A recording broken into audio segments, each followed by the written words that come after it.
Hello everyone, a very good morning to all of you. Welcome to my channel. আমি হৈমন্তিকা দাস এবং আমি WBCS 2020-তে rank 3 secure করি এবং বর্তমানে ডেপুটি ম্যাজিস্ট্রেট ডেপুটি কালেক্টর এই পোস্টে কর্মরত রয়েছি। আজকে 21শে জুন 2025 এবং আজকে একটা রিমার্কেবল ডে সেলিব্রেট হচ্ছে অল অ্যাক্রস দ্য গ্লোব। সেটা নিয়ে আজকের আমাদের ডিসকাশন শুরু হবে এবং hopefully will be able to learn something new from today's class. আজকে নিউজ পেপারে যতগুলো ইম্পর্টেন্ট এডিটোরিয়ালস আছে, ডেলি নিউজ আছে, সেখান থেকে আমাদের যে স্ট্যাটিক জিকেগুলো পড়তে হবে সমস্ত কিছু আজকের এই ভিডিওতে তোমাদের সাথে উপস্থাপনায় থাকবে।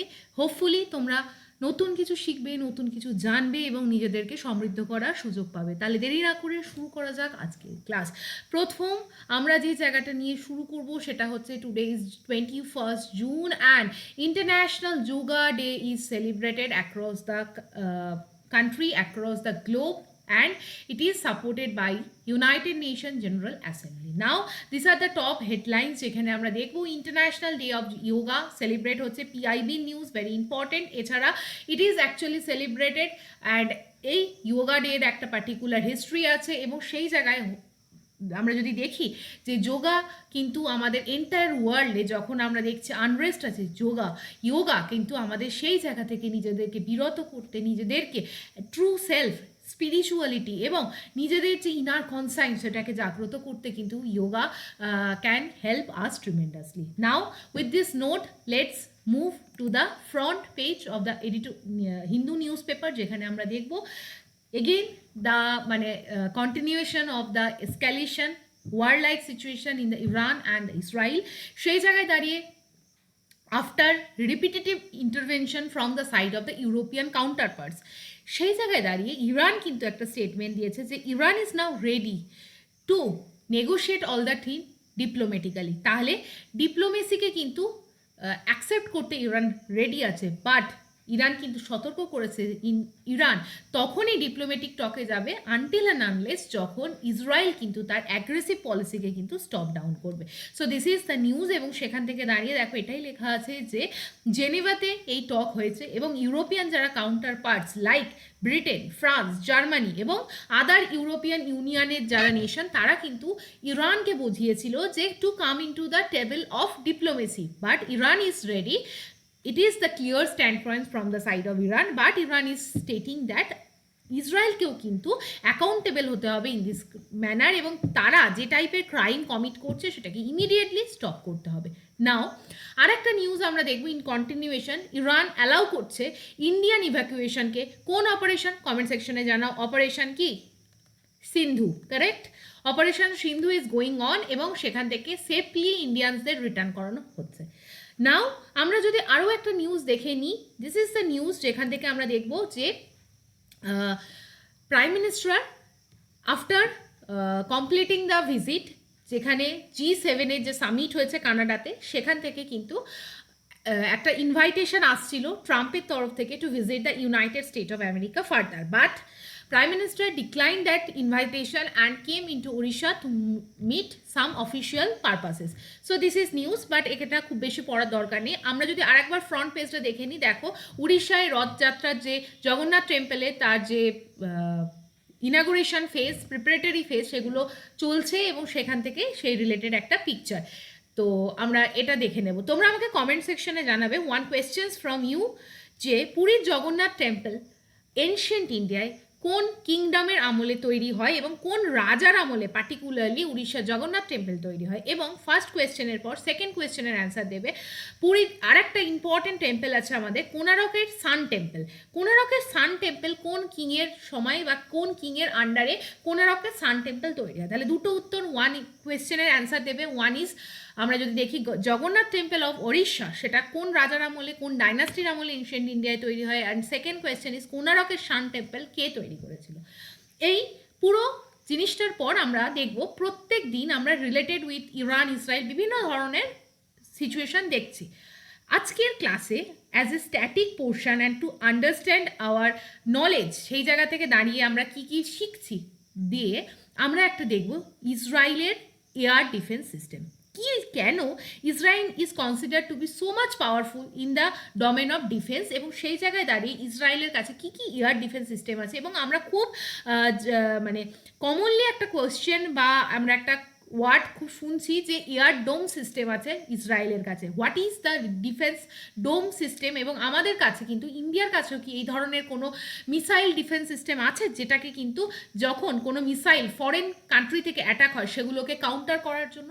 তাহলে এই পুরো উপস্থাপনাটা আজকের জন্য থাকবে তোমাদের ক্লাসে। প্রথমত ওয়ান্স এগেন আমরা যদি আরেকবার রিভাইজ করি, দেখ current affairs is not like that just PDF open করছি আমরা মুখস্থ করতে বসে যাচ্ছি। This is not I mean reading the actual pattern of learning the actual way of current affairs, but it is the regular যে tracking of the news. This is the proper learning, যেখান থেকে কিন্তু তুমি নিজেকেও সমৃদ্ধ করতে পারবে, as an individual citizen তোমরা কিছু জানতে পারবে। Now let's revise the one thing. আমরা আবার পড়লাম কতগুলো অপারেশন আসছে ইসরায়েলের তরফ থেকে, যে অপারেশন দ্যাট ইজ কি operation rising lion.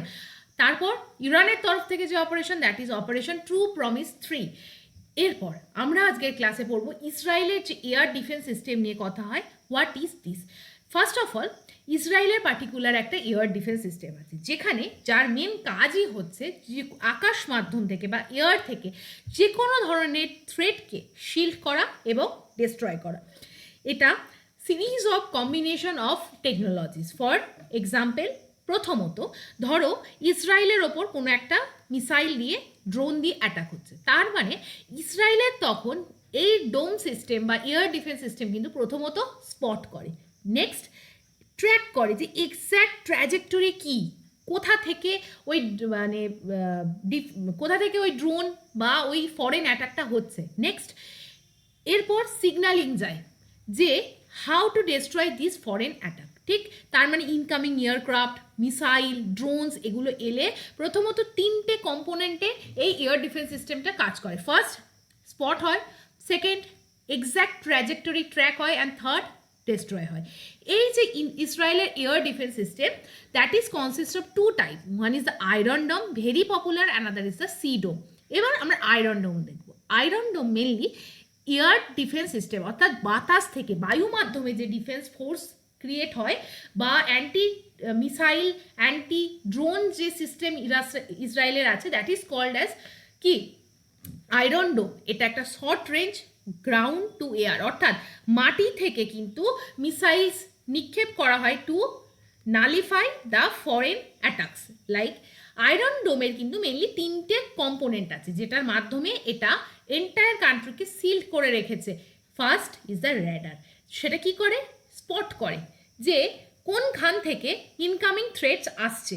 Next weapon control, next কি হয় এরপর এই যে বিএমসি বলে একটা মিসাইলের টেকনোলজি আছে, যেটাকে বলা হয় battle management and weapon control system. এই বিএমসি অ্যাক্টিভেটেড হয় কিসের জন্য? সেকেন্ড পোর্শন এক্স্যাক্ট ট্র্যাজেক্টরিকে ফিক্সড করার জন্য, যে কোন রুট দিয়ে এই ইনকামিং অ্যাটাকটা আসছে। অ্যান্ড থার্ড ফেজে কী হয়?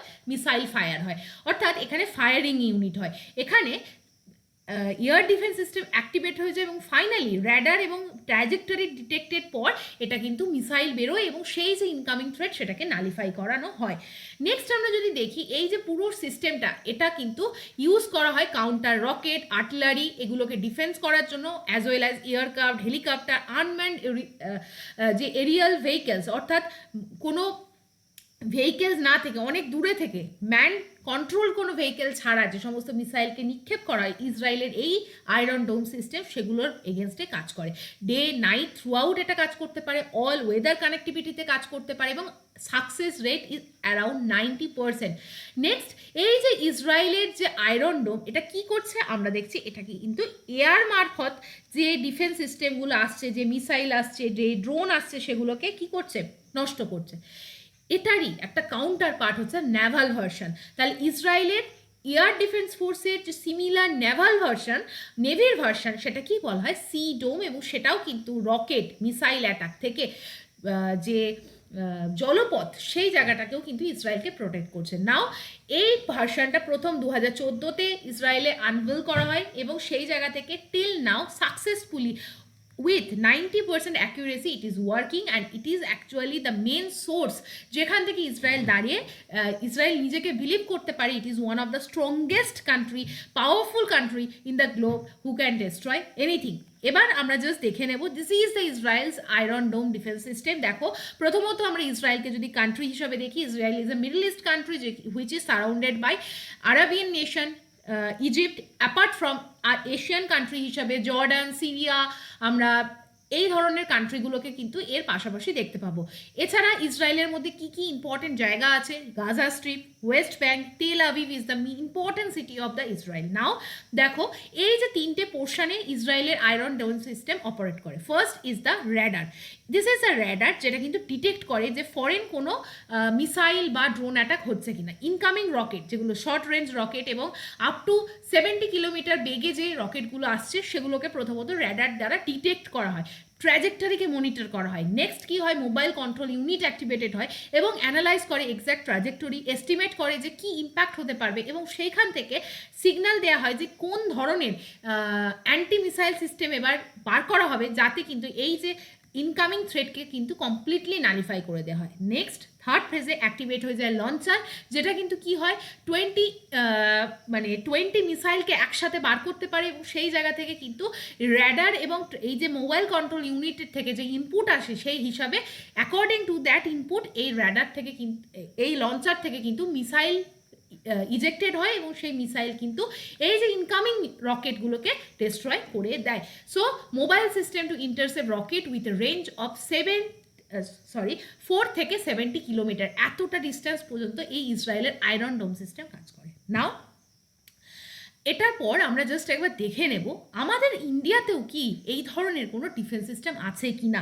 Israel is claiming that Israel is so powerful with respect to developing its own defence system. Now it is the turn off India. Whether India has some similar kind of air defense system?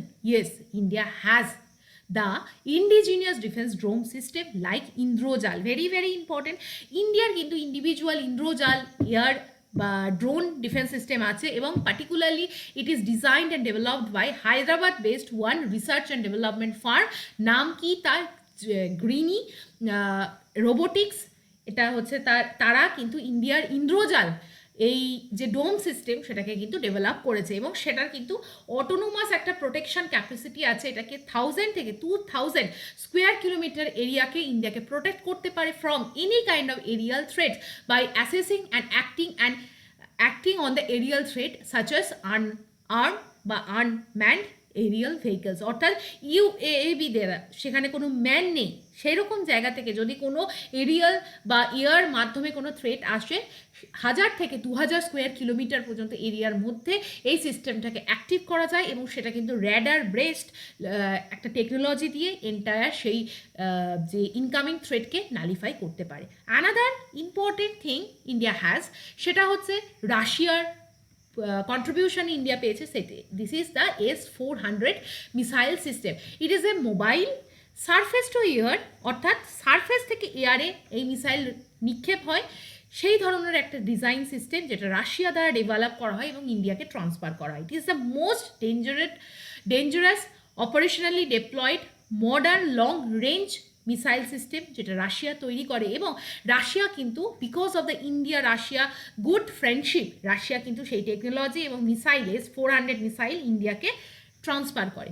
যখন এই S-400 কেনার কথা চলে, there is also another important technology যেটা নিয়ে কথা হয় বা ইউনাইটেড স্টেট অফ আমেরিকার তরফ থেকে S-400 কেনা নিয়ে ইন্ডিয়াকে বারবার ওয়ার্নিং দেওয়া হয়। সেই জায়গাতে কিন্তু ইউএসের একটা ডেভেলপমেন্ট সিস্টেম নিয়ে খুব কথা হয়, that is the third defence system. Third means কি? Terminal high altitude area defence system. এটা খুব important to gain the knowledge about the perspective. US চায় ইন্ডিয়াকে এই মিসাইল সিস্টেমটা বিক্রি করতে, বাট ইউএসেরও যে এই যে থার্ড যে missile system anti missile system তার থেকেও S-400 কিন্তু অনেক অ্যাডভান্সড। সেই জায়গায় দাঁড়িয়ে ইন্ডিয়া কিন্তু ডিসাইড করে S-400কে রাশিয়া থেকে পারচেস করবে এবং which is having much ahead technology as compared to the third which is present with the United States of America. Now this is the Indrojal air defense system, as you can see from the diagram, that is the autonomous Indian defense system, dome system. এখানে কিন্তু 1000 থেকে 2000 square kilometre এরিয়ায় ইন্দ্রজালকে যদি active করা হয় any foreign ইনভেশনকে কিন্তু successfully এটা radar base detection করে ডিস্ট্রয় করতে পারে। And this is the diagram of the S-400 missile which is prove two B the severe for India. এবং ইন্ডিয়া কিন্তু বিভিন্ন জায়গায় যেখানে S-400 ইউজ করেছে সেখানে কিন্তু উইথ 100% অ্যাকুরেসি ইন্ডিয়া কিন্তু সেই জায়গাটায় মানে সাফল্য পেয়েছে। নেক্সট আমরা পরের নিউজ আর্টিকেলে চলে যাব এবং পরের news article is entirely related with the another thing, that is the Keeladi. What is Keeladi? Now there is one important news. এখানে তামিলনাড়ুর একটা পলিটিক্যাল নিউজ নিয়ে আলোচনা করা হচ্ছে। কি নিয়ে? Political news. We don't need to understand this at all, একদমই পড়ার দরকার নেই, because this is too much related with the politics, local politics, state politics. But one important excavation is associated with the news, that is the কিলাডি excavation. এবং কিলাডি excavation থেকে already UPSC থেকে মানে related questions আসতে পারে এবং আমাদের state PCS বা just one liner কোয়েশ্চেনও যদি দেয় হোয়াট ইজ কিলাডি এক্সক্যাভেশন, তোমরা কিন্তু আমি অ্যাসিওর করতে পারি মোস্ট অফ দ্য স্টুডেন্ট এই কোয়েশ্চেন্সগুলোকে ছেড়ে আসবে। বাট জাস্ট সাপোজ যদি দেখে Keeladi is associated with which thing, very common question, one liner question, বা কিলাডি কোন স্টেটের সাথে কানেক্টেড দিয়ে 4টে অপশান দিয়ে দিল। থার্ড, কিলাডি কোন হিস্ট্রিক পিরিয়ডের সাথে কানেক্টেড দিয়ে 4টে অপশান দিয়ে দিল। তোমরা আমি অ্যাসিওর করবো যারা এই ধরনের কারেন্ট অ্যাফেয়ার্স পড়ো না, ডেফিনেটলি সেই ধরনের যে বাল্ক স্টুডেন্ট 70 থেকে 80% student they will skip the portion. But আমরা যেহেতু রেগুলার নিউজ পেপার পড়ছি we can't miss the questions. প্রথমত this is the excavation site, যেখান থেকে কিন্তু কিলাডি এক্সক্যাভেশনের বিভিন্ন ধরনের আর্কিওলজিক্যাল এভিডেন্স পাওয়া গেছে। গতকাল আমরা আর্কিওলজিক্যাল সার্ভে অফ ইন্ডিয়ার কিন্তু কি পড়েছিলাম, ডিটেলস পড়েছিলাম। দ্যাট ইজ ওয়াই, কেন আমরা পড়েছিলাম, because there is a hope কি archaeological survey of India is trying their best to decipher the Indus valley civilisation script. Now এবার আর্কিওলজিক্যাল সার্ভে অফ ইন্ডিয়া 2015 থেকে একটা এক্সক্যাভেশনের ওপর কাজ করছে। The excavation is related in the state of Tamil Nadu near Madurai. This excavation site was found. It has significant archaeological discovery and significance because it is associated with one of the greatest urban civilization, যেটা হচ্ছে সঙ্গম এরা civilisation in the south India. 2015 সাল থেকে যখন এই ধরনের জায়গায় excavation চলে তখন থেকে প্রচুর আর্টিফ্যাক্টস, এছাড়া পটরি, বিভিন্ন ধরনের various tools, historic urban settlement আমরা খুঁজে পাই ফ্রম দিস সাইট। এবং পার্টিকুলারলি তামিলনাড়ুর একটা ইম্পর্টেন্ট নদী বৈগাই রিভার, যেটা কিন্তু ওয়েস্টার্ন ঘাটের হিলস রিজিয়ন থেকে তৈরি হয় এবং ফাইনালি কিন্তু তামিলনাড়ুর মধ্যে দিয়ে ফ্লো করে, সেই নদীর তীরবর্তী এই হিস্ট্রিক্যাল সঙ্গম এরার এই এক্সকাভেশন সাইট। নেক্সট আমরা যদি এন্টায়ার টাইম পিরিয়ড দেখি যে কিলাডি কোন সময় তৈরি হয়, সেটা কিন্তু আমরা দেখব অলমোস্ট সঙ্গম পিরিয়ড 6th সেঞ্চুরি বিসিই সময়কালের এই আরবান ডেভেলপমেন্ট, যেটা কিন্তু কারেন্টলি 2015 থেকে এখানে এক্সকাভেশন চলছে। নাও নেচার অফ যদি আমরা সেটেলমেন্ট দেখি, it is a sophisticated urban civilisation, proper city planning are there, literacy rate is still আমরা যদি ধরি হাই ছিল এবং সেখানে ভেরিয়াস ইন্ডাস্ট্রিয়াল ডেভেলপমেন্ট হয়েছিল, like weaving, bead making factory ছিল। This are the important facts. Now আমরা যদি কিলাডির এন্টায়ার যদি সিগনিফিকেন্স দেখি তাহলে আমরা বুঝতে পারবো যে এটা কিন্তু সাউথ ইন্ডিয়া যে এনশিয়েন্ট কাল থেকে একটা আরবান সিভিলাইজড একটা পোর্শন আছে, সেটার এক্সাম্পল হিসাবে কিলাডিকে কিন্তু আমরা প্রেজেন্ট করতে পারি। নেক্সট আমরা যদি দেখি নোটেবল বিভিন্ন আর্টিফ্যাক্টস আছে, 18,000 আর্টিফ্যাক্টস। এছাড়া আমরা যদি দেখি pottery, terracotta, ring wells, iron implements, এছাড়া আমরা বিভিন্ন ধরনের বিটস, ব্রিক স্ট্রাকচার, এগুলো কিন্তু এখান থেকে দেখতে পাই। That has associated with huge historical significance. Next, water management system. Now water is very crucial for the development of any civilization and agriculture. Fire, these are the কি component যেখান থেকে কিন্তু একটা সিভিলাইজেশন গ্রো করে, সেই জায়গা থেকে আমরা দেখব 2600 ইয়ার মানে 2600 ইয়ার ওল্ড টেরাকোটা পাইপলাইন এখান থেকে পাওয়া গেছে, এবং সেটা হাইলাইট করে অ্যাডভান্সড ওয়াটার ম্যানেজমেন্ট সিস্টেম এই সিভিলাইজেশনের সাথে যুক্ত ছিল, এবং যেটা কিন্তু এনশিয়েন্ট ইনহ্যাবিটেন্টসকে ফিট করাতো। Next, continuity with the iron age. আমরা আয়রন এজ সিভিলাইজেশন কখন দেখতে পাই? After the end of the Indus valley civilisation, because Indus valley সিভিলাইজেশনে আমরা কিন্তু কোনো আয়রনের ইউজ দেখতে পাইনি। সেখানে mainly Indus valley civilisation is a period of chalcolithic age, যেখানে কপার, অ্যাপার্ট ফ্রম কপার আমরা ব্রোঞ্জের ইউজ দেখতাম, কিন্তু কিলাডি সাইট থেকে কিন্তু আমরা আয়রন এজ সিভিলাইজেশনের এভিডেন্স পাই, এবং সেখানে আমরা দেখতে পাই সেই যে সেখানের মানুষরা সাউথ ইন্ডিয়া যে সেটেলমেন্ট করেছিল এই টাইম পিরিয়ডে, তখন they use the iron tools. Okay, so this is all about the news article Keeladi. Next আমরা চলে আসবো, তোমাদের একটা নিজেদের টাস্ক থাকবে, আমি দিচ্ছি থার্ড কোয়েশ্চেন। দেখো, killing Ganga has become an election jumla, says Congress. Again, it is a political news, no need to track the news, but you just remember the Ganga river system. তোমরা আমাকে comment সেকশনে জানাবে what are the important left as well as right bank tributary of Ganga. Okay, comment সেকশনে এগুলো জানাবে, revise হবে, তোমাদের comments করবে আমাকে অবশ্যই। নেক্সট আমরা পরের নিউজের দিকে যাব। পরের news, this is the news that is the Sharma slams Goel's remark on the ASEAN nation. Who is Sharma? He is an opposition leader or former commerce minister. তিনি আমাদের যে কারেন্ট ইন্ডিয়ান যে কমার্স মিনিস্ট্রি আছে বা commerce minister আছে পীয়ূষ গোয়েল, তার একটা particular কমেন্টের ওপর, আসিয়ান নেশনসের কমেন্টের ওপর মন্তব্য করেছেন। Again political, but what we need to understand for our examination, we need to know what are the important nations that form the ASEAN. Next, আমরা যদি আসিয়ান কান্ট্রিকে দেখে নিই, this is the ASEAN country. ASEANs means it is the organization and association of 10 country. What are those countries? Thailand, Vietnam, Cambodia, Singapore, Laos, Indonesia, Myanmar, Malaysia, Brunei and the Philippines. আমরা যদি entire আমাদের map বা global map দেখি, global ম্যাপের most important some of the south east nations countries they form the ASEAN, and with this name with this groups, আসিয়ানের কিন্তু full form হচ্ছে the association of south east Asian Nations. 10টা country আছে, নাম্বারটা আমরা মনে রাখবো এবং আরেকবার রিভাইজ করবো। Brunei, Cambodia, Indonesia, Laos, Malaysia, Myanmar, Philippines, Singapore, Thailand and the Vietnam. 1967 with the hope to promote the regional peace, economic growth and the social progress, this organization was established and it is currently working to promote stability, security and prosperity in the Southeast Asian nations. So এটা হলো।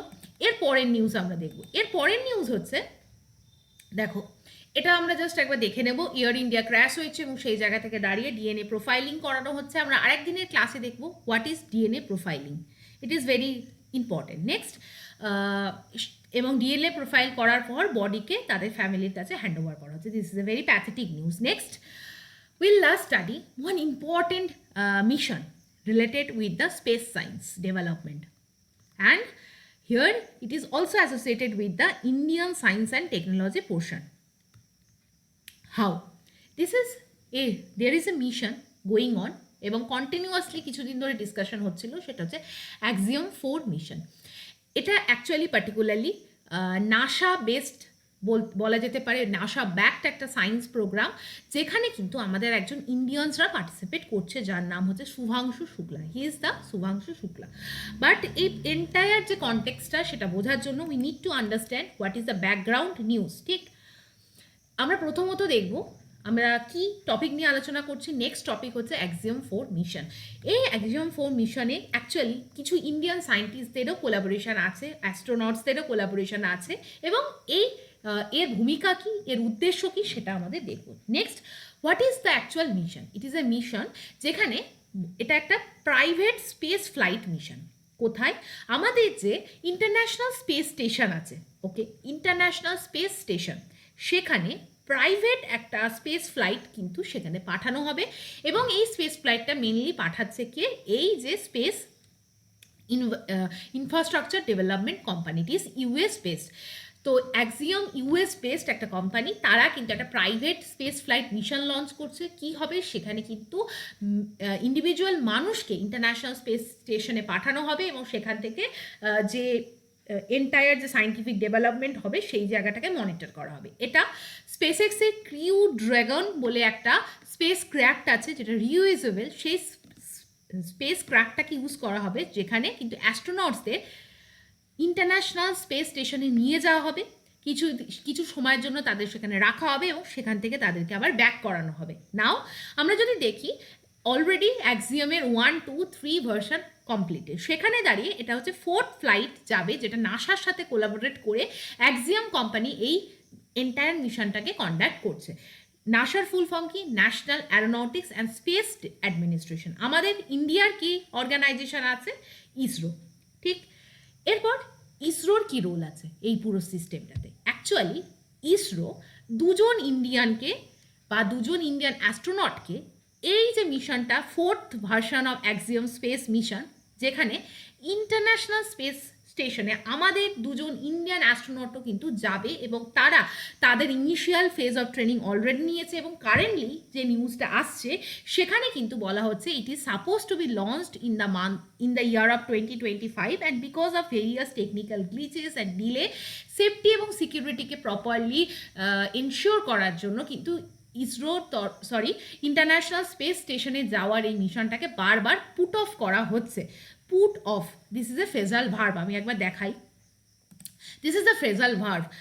NASA has put off Sundays launch, এটা সানডেতে schedule ছিল এই লঞ্চটা। কিটা? এক্সিওম 4 mission, যেটাকে কিন্তু যেটায় কিন্তু অ্যাস্ট্রোনটরা যেত, হিউম্যান ফর্মে মানুষকে পাঠানো হতো এবং তার মধ্যে একজন ইন্ডিয়ান অ্যাস্ট্রোনটও যেত যার নাম হচ্ছে কি? শুভ্রাংশু শুক্লা। তিনি সেই জায়গাটাকে কিন্তু পুট অফ করা হয়েছে। পুট অফ করা মানে পোস্টপোন করা হয়েছে। Okay, very important phrasal verb. Put off করা হয়েছে কেন? বিকজ অফ সাম এরর্স, এবং সেই জায়গায় দাঁড়িয়ে প্রপার যে সেফটি সিকিউরিটি অরবিটে সেটা কিভাবে ঘুরবে বা কিছু রিপেয়ারিংয়ের কাজ দরকার হচ্ছে, সেজন্য এটাকে আপাতত পোস্টপোন রাখা হয়েছে। নেক্সট আমরা যে জায়গাটা করছিলাম, এই শুভ্রাংশু শুক্লার পাশাপাশি আর একজন ইন্ডিয়ান অ্যাস্ট্রোনটও কিন্তু এই প্রজেক্টের সাথে যুক্ত। সেটা হচ্ছে তিনি কাজ করবেন ব্যাকআপ গ্রুপ ক্যাপ্টেন হিসাবে, যার নাম হচ্ছে প্রশান্ত বালাকৃষ্ণন নাইয়ার। ওকে, এবার আমাদের ইন্ডিয়ার যদি আমি কনটেক্সটে দেখি, ইন্ডিয়ারও কিন্তু একটা crucial space mission, international space mission এর ওপর কাজ করা হচ্ছে এবং সেই জায়গায় দাঁড়িয়ে এই যে প্রাইভেট অ্যাস্ট্রোনট মিশন যেটা অর্গানাইজ করছেন অ্যাক্সিওম স্পেস এবং ইন পার্টনারশিপে আছে স্পেস এক্স এবং নাসা, সেই জায়গায় ইন্ডিয়ান দুজন অ্যাস্ট্রোনট গেলে ইন্ডিয়া কিন্তু ফিউচারের যে ইন্ডিয়ান স্পেস যে এন্ডিওভার্স বা প্রচেষ্টা সেটা কিন্তু এনরিচড হবে। What is the project associated with the ইন্ডিয়ার ইসরো? সেটা হচ্ছে Gaganyaan project. Gaganyaan is the ইন্ডিয়ার ইন্ডিজিনিয়াস স্পেস মিশন, যেখানে কিন্তু এই প্রজেক্টের আন্ডারে ইন্ডিয়ান অ্যাস্ট্রোনটসদের কিন্তু ইন্ডিজিনিয়াস ফান্ডিং করে ইন্টারন্যাশনাল স্পেস স্টেশনে পাঠানো হবে। So this is all. Next বাকি আমাদের আর বাকি জায়গাগুলো পড়ার দরকার নেই, will skip the news. Coming to the last portion, that is the editorial analysis. এবং এডিটোরিয়াল অ্যানালিসিসে আমরা দেখে নেব হোয়াট ইজ রিটেন। প্রথমত এই এডিটোরিয়ালটা আমরা স্কিপ করলাম। Next editorial, it is still not too late for India's voice to be heard. It is written by Sonia Gandhi, the chairperson of the Congress. But it is political news, Kashmir issue, different human rights issue নিয়ে লেখা হয়েছে। We can just skip and you can also ignore the portion. Next, quantum challenge. এটা তোমাদের task, তোমরা নিজেরা self read করবে।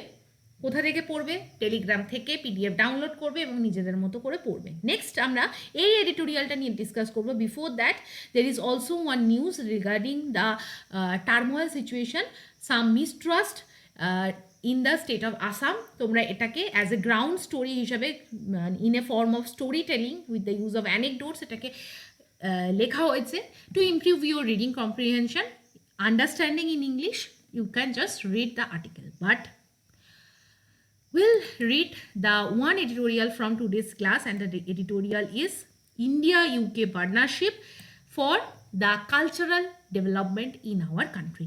And as a historic nation, India ki ache? India has very rich historic and cultural background. এবং recent in the month of May, currently আমরা কোন মান্থে আছি? June মাসে, বাট ভেরি রিসেন্টলি মে মাসে ইউনাইটেড কিংডমের তরফ থেকে তাদের যে secretary of state for culture, তারা কিন্তু ইন্ডিয়ার সাথে, ইন্ডিয়ার যে মিনিস্ট্রি অফ কালচারের সাথে একটা কোলাবোরেশন করে এবং দে সাইন্ড কি POCC program. POCC means program of cultural cooperation, এবং it is a landmark agreement যেখানের মাধ্যমে কালচারাল করিডোর তৈরি হয়েছে বিটুইন দ্য টু নেশন এবং রিঅ্যাফার্ম হয়েছে যে শেয়ার্ড ক্রিয়েটিভ স্পিরিট। নাও এই যে পিওসিসি, এই যে প্রোগ্রামটা, এটা হাইলাইট করছে মেনলি 5টা প্রোগ্রামের ওপর। প্রথমত digital technology for culture, exhibition and collection, performance and event and cultural property and sustainability. Next, United কিংডমের তরফ থেকে ইন্ডিয়াকে বিভিন্ন অ্যাসপেক্টে কিন্তু কোলাবোরেশন অ্যান্ড হেল্প প্রোভাইড করা হবে। ফর এক্সাম্পল, রিসেন্টলি আমরা দেখেছি ওয়েব সাবমিট তৈরি হয়েছে। ওয়েব সাবমিট কি? World audio visual and entertainment submit. সেই ধরনের সাবমিটেও কিন্তু ফরেন একটা সাপোর্ট ইন্ডিয়া পেয়েছে। নেক্সট, এই যে পুরো পোর্শনটা, এই যে এগ্রিমেন্ট, সেটা কি হাইলাইট করে? কোলাবোরেটেড পোটেনশিয়াল আছে ইন্ডিয়া এবং ইউনাইটেড কিংডমের কালচারাল ক্রিয়েটিভ ইন্ডাস্ট্রি তৈরি করা, সাস্টেনেবল যেটা হবে বাই নেচার এবং এমপ্লয়মেন্ট জেনারেট করবে। নেক্সট, আমরা যদি এই পুরো সেক্টরটাকে দেখি, ক্রিয়েটিভ আর্ট সেক্টর, সেটা কিন্তু one of the biggest rapidly growing sector all across the globe, contributing around 10% of the global GDP. Next, India যে হোস্ট করেছিল এই ধরনের waves program which is associated with the rich culture of India and other countries and specially United Kingdom, that actually particularly underscored. What is the meaning of underscored? To pay emphasis, গুরুত্ব দেওয়া, যে আমাদের ইন্ডিয়ার commitment আছে কিসের জন্য? Global and international লেভেলের এগ্রিমেন্টের প্রতি, এবং আমরা কালচারাল কোলাবোরেশন করতে চাই। সেই জায়গায় দাঁড়িয়ে ministry of culture from the side of India, এবং আমরা যদি দেখি department of digital culture and media and sports from the side of the United kingdom, তারা কিন্তু এই পুরো জিনিসটার যে কালচারাল কোলাবোরেশন, সেটাকে কিন্তু এগিয়ে নিয়ে যাওয়ার দায়িত্বে আছে। নেক্সট, বিভিন্ন যে সেক্টর, টেকনোলজি বেসড সেক্টর হতে পারে, যেরকম for example gaming, digital content, film, OTT platform, television, এই ধরনের জায়গাতে কিন্তু প্রচুর স্কিলড ওয়ার্কার এবং ইনোভেশনের দরকার আছে, এবং সেই জায়গায় কিন্তু এই পার্টনারশিপ আমাদেরকে প্রচুরভাবে হেল্প করতে পারে। Next, it is written there is a good news for India. যত ডিপ কালচারাল হেরিটেজ থাকবে, India has a deep cultural heritage, cutting edge technology থাকতে হবে, এর পাশাপাশি কিন্তু সেটাকে আপগ্রেড করার জন্য স্কিল আর্টিসান বেস থাকতে পারবে, এবং India has one of the world largest youth population. সেই জায়গায় দাঁড়িয়ে ডেফিনেটলি এই ক্রিয়েটিভ ইকোনমি, এই কালচারাল ক্রিয়েটিভ ইকোনমিতে India has a very top position. সেই জায়গায় দাঁড়িয়ে ইউকে আমাদেরকে কিভাবে সাহায্য করতে পারে? পার্টিকুলারলি ইউকে আমাদের টেকনোলজিক্যাল সাপোর্ট দিতে পারে, আর্টিস্টিক পার্টনারশিপ দিতে পারে, ক্রিয়েটিভ প্রজেক্টে কিন্তু গ্র্যান্ট দিতে পারে। এছাড়া লং যে আমরা কালচারাল এক্সচেঞ্জ, সেটা আমাদের করতে পারি, এবং সেই জায়গাগুলোই ইন্ডিয়া কিন্তু বিভিন্নভাবে আমাদেরকে আমরা রিপ আউট দ্য বেনিফিট হতে পারি, বা এই বেনিফিটগুলোকে রিপ করতে পারি, এবং পার্টিকুলারলি ইউকে আমাদের মানে সাপোর্ট করতে পারে।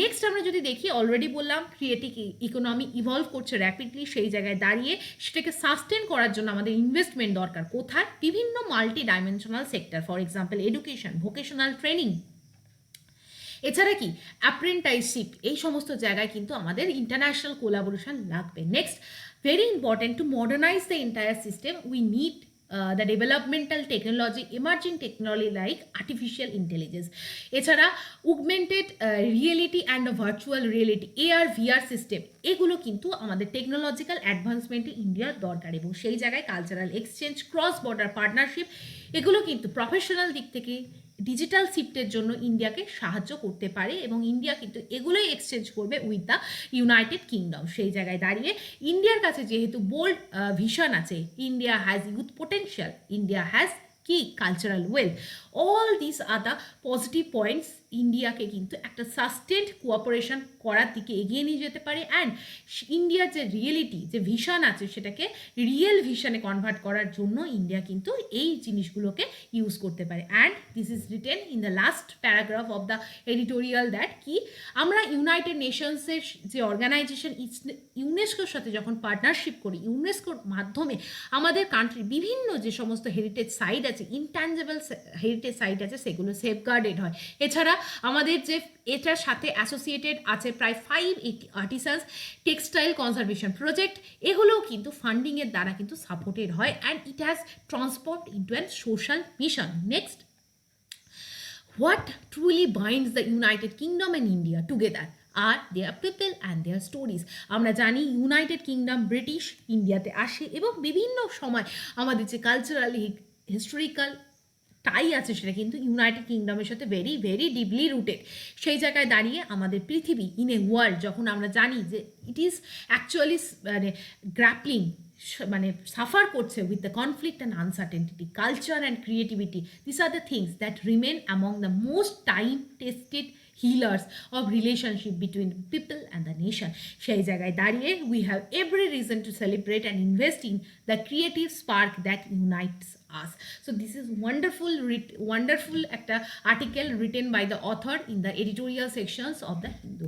So কেমন লাগলো আজকের ক্লাস জানিও। নেক্সট আমরা জাস্ট যেরকম one liner GK current affairs discuss করি সেটার একটা ডিসকাশন থাকবে। Recently Tamil Nadu chief minister MK. Stalin একটা বুককে লঞ্চ করেছেন যেটা তাদের স্টেট মিনিস্টারের দ্বারা রিলেটেড।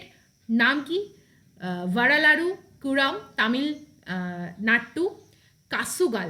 জাস্ট বইটার নামটা একবার মনে রাখবে অ্যাজ অ্যান ওয়ান লাইনার, এবং বইটা দেখলে তোমরা বুঝতে পারবে যে it is related with the Tamil Nadu. Next, June 20 celebrated as world refugee day 2025। Next, Uttar Pradesh government কিন্তু রিসেন্টলি রাইনো কনজারভেশন স্টার্ট করেছে in its one national park, এবং উত্তরপ্রদেশে কিন্তু একটাই ন্যাশনাল পার্ক আছে, that is the Dudhwa national park. তোমরা যারা ন্যাশনাল পার্ক সিরিজটা দেখোনি অবশ্যই দেখবে, সেখানে কিন্তু এন্টায়ার ন্যাশনাল পার্কসে with the tricks and numerics আমি তোমাদের বুঝিয়েছি how to remember the thing. Next, 1.5 crore investment এখানে এসছে। Next, world economic forum recently published a index and named as Energy Transition Index 2025.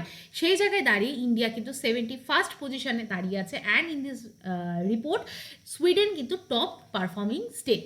Next, QS world university ranking 2026 আমরা আগের দিনে ক্লাসে discuss করেছিলাম। সেই জায়গায় দাঁড়িয়ে ইন্ডিয়ার যে ফার্স্ট পজিশনে যে ইউনিভার্সিটি আছে that is the IIT Delhi, এবং আমরা যদি এমআইটি ইনস্টিটিউট দেখি সেটা কিন্তু গ্লোবালি টপ পজিশনে আছে। Next, first hydrogen bus launch করা হয়েছে লে অ্যান্ড লাদাখের লে শহরে। This is one important news. এবং লাস্ট, নিউ দিল্লিতে জেন্ডার বাজেটিংয়ের ওপর ফার্স্ট এভার একটা ন্যাশনাল কনসালটেশন হয়েছে, and this is organised by the ministry of woman and child development from the union government. So this is all news, one liner news যেটা তোমাদের সাথে discuss করলাম। Hopefully you have like the session. নতুন কিছু শিখতে পারলে অবশ্যই বন্ধুদের সাথে শেয়ার করো, সাবস্ক্রাইব করো টু মাই চ্যানেল, টেলিগ্রামটা অবশ্যই জয়েন করো টু গেট দ্য পিডিএফ। যারা রেগুলার ফলোয়ার অবভিয়াসলি ট্র্যাক করো নিউজ, এবং জাস্ট আমি তোমাদের একটা বলছি, 1 month রেগুলার এই সিরিজটা দেখার পর open the PDF and try to understand the knowledge current affairs, then দেখবে এগুলো মনে রাখা তোমাদের পক্ষে কতটা ইজি হচ্ছে। লাস্ট, তোমরা যদি কেউ মেন্টরশিপ প্রোগ্রাম জয়েন করতে চাও আমার থেকে পার্সোনালি, আমার থেকে প্রিপারেশন নিতে চাও, গাইডেন্স নিতে চাও, ডেফিনেটলি আমাকে মেল করে জানাতে পারো। This is the mail ID and you can get the mail ID link from the comment section, from the description box. তাহলে আজকের মতো এইটুকখানেই রইলো, কেমন লাগলো অবশ্যই জানিও, এবং হ্যাভ এ নাইস ডে। তোমরা ভালো করে প্রিপারেশন নাও, পড়াশোনা করো। হোপফুলি তোমাদের এই যে প্রিপারেশন জার্নি, এই প্রসেসটা with a very good note end হবে, এবং তোমরা সবাই সাকসেসফুল হবে। Thank you for watching. Let's bring the class to the and.